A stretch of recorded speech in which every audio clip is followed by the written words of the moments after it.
Hi, what's up everyone? Welcome back sa ating munting channel. For today's video ay kakaiba po ang ating topic at naririnig po natin na mayroon na nga raw di umano magbablog kay Reyna.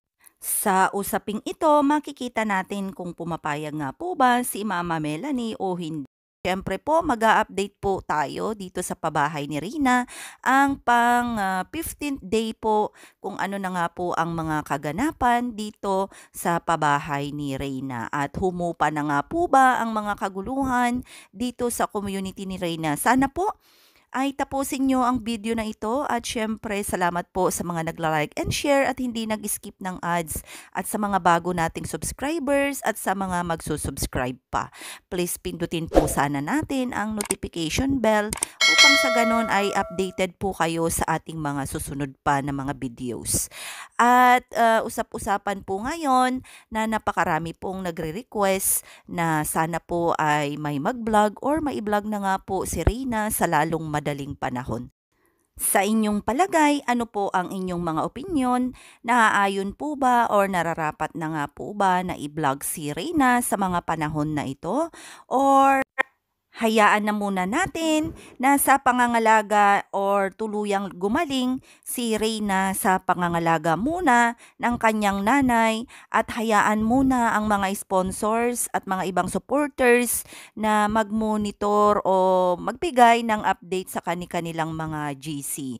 Siyempre bago natin ituloy ang usapin na ito, gusto ko munang magbigay ng konting update dito po sa ating pabahay na kung saan ay ongoing po ang construction at pang 15th day na nga po ng construction dito sa bahay ni Rina at makikita natin kung gaano po kabilis at ang ating mga contractors na kung saan ay galing pa ito sa mga iba't ibang lugar upang sa ganon ay buuin nga ang ating pabahay para kay Rina. Siyempre gusto ko rin magpasalamat sa lahat ng mga bumubuo sa mga sponsors at nagbigay ng kanilang mga ambag dito nga po sa binubuo na pabahay kay Rina. At hindi nga po tayo mag-aakala at sinong mag-aakala na sa kabila ng lahat ng paninira at mga pasaring sa atin sa awa ng Diyos ay nairaraos na po natin ang regalong pabahay para kay Rina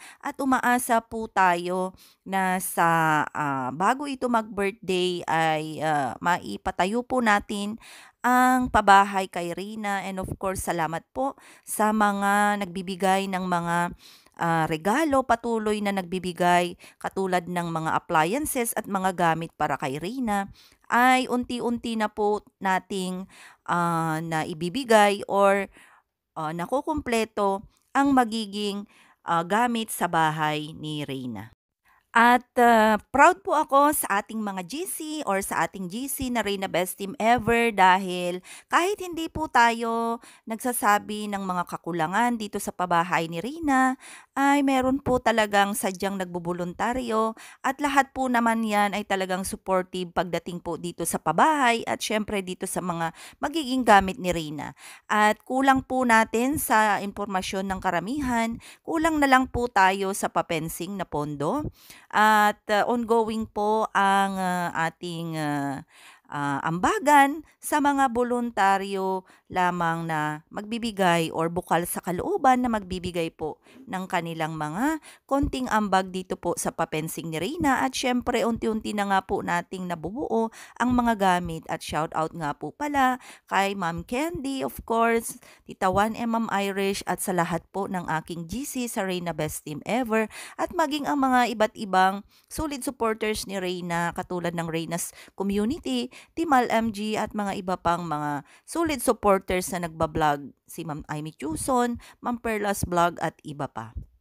Marami rin pong nagtatanong sa atin patungkol nga po sa usapin na iba-vlog na nga po ni Reyna ay marami pong nagtanong kung sino nga ba at ano nga ba ang gagawin kung sakaling i-vlog si Reyna at maraming usapin ngayon na Team Kalingap daw po ang magbablog or personal vlog ni Melanie. So, sa iyong palagay, mas mainam po nga ba na i-vlog ulit ng Team Kalingap o kaya po ay sadyang si Melanie na lang po sana ang mag-vlog? Para po sa atin, katulad ng patuloy po nating sinasabi na sa nanay po lahat ang desisyon kung ano po ang nakikita niya na makakabuti sa kanyang anak. Tayo lang naman po ay nagbibigay ng ating opinyon upang sa ganon ay magsilbing gabay kay Melanie, ngunit sa kabila ng lahat siya pa rin po ang matuloy at matupad kung ano po ang desisyon sa kanyang anak na i-vlog nga ba o hindi. Kaya naman para sa akin ay mas matimbang po na sana si Melanie na lang ang mag-vlog sa kanyang anak upang sa ganun at the same time ay masubaybayan niya at ma-vlog niya kung ano man po ang mga adjustment or improvement na nagaganap dito kay Reyna sa kanyang araw-araw na gawain. At syempre, para sa akin, okay lang din naman po kung Team Kalingap dahil alam naman po natin na doon nga po nanggaling si Reyna. At the same time, ay kilala na po ni Reyna ang Team Kalingap. At katulad ng sabi ko, nasa kay Melanie pa rin po ang right at desisyon kung ano man po ang kanyang maging desisyon ay igagalang po natin at susuportahan po natin. At syempre sabi nga natin kung saan si Reyna ay doon po tayo. Ngunit sa ngayon sana mag-focus si Melanie sa pag-aalaga sa kanyang anak na katulad po ng patuloy po natin na kumbaga ay binibigyan ng payo patungkol po sa pag-aalaga kay Reyna at sana po ay makapagbigay tayo ng mga konting information at konting gabay sa kanya. At syempre, katulad ng sinasabi natin, na kay Melanie pa rin po lahat ng desisyon para sa kanyang anak. Tayo lang naman ay nakasuporta dito sa kwento ng buhay ni Reyna, pero we are still hoping for the best. Ang paggaling ni Reyna ang pinakamahalaga, and of course makapag-aral, gumaling at tuluyan na nga po itong maging normal upang sa ganon ay maabot niya ang kanyang mga pangarap at ma-enjoy niya po ang munting regalo dito nga na pabahay para kay Reyna.